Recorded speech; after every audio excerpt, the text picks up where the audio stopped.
സാമൂഹ്യ മാധ്യമ ഉപയോഗം സകല സീമകളും ലംഘിച്ചുകൊണ്ടാണ് ഇപ്പോൾ മുന്നോട്ട് പോകുന്നത്.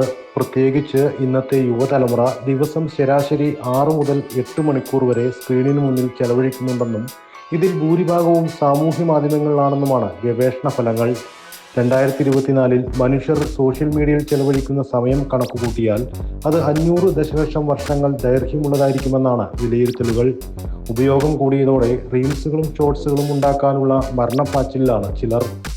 റീൽസ് ഇല്ലാതെ ഇന്ന് നെറ്റിസൺസിന് ഒരു ജീവിതമില്ല എന്ന രീതിയിലാണ് കാര്യങ്ങൾ. റീൽസിന് വേണ്ടി ചിലർ ഏതറ്റം വരെയും പോവുകയും ചെയ്യും. റീൽസ് ഷൂട്ടിനിടെ ഉണ്ടാകുന്ന അപകടങ്ങളും മരണങ്ങളും ഇന്ന് പതിവ് വാർത്തയുമാണ്. റീൽസ് ഷൂട്ട് ചെയ്യുന്നതിനിടെ വെള്ളച്ചാട്ടത്തിൽ വീണ് വ്ളോഗറും ഇൻസ്റ്റാഗ്രാം ഇൻഫ്ലുവൻസറുമായ മുംബൈ സ്വദേശിനി മരിച്ചത് അടുത്തിടെയാണ്.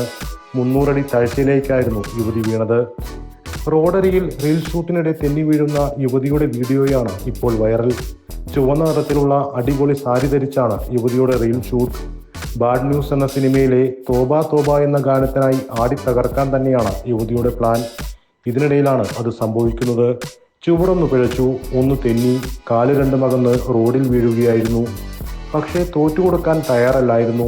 എഴുന്നേറ്റ് വന്ന് ഡാൻസ് തുടർന്നു. യുവതി പോസ്റ്റ് ചെയ്ത വീഡിയോ ഇതിനകം തന്നെ 4 ലക്ഷത്തിലേറെ പേർ കണ്ടു കഴിഞ്ഞു. യുവതി വീണ് കുറച്ച് സമയത്തിനകം തന്നെ ഒരു ബസ്സും റോഡിലൂടെ കടന്നു പോകുന്നുണ്ട്. ബസ്സിടിക്കാനുള്ള സാധ്യതയും ഉണ്ടായിരുന്നു.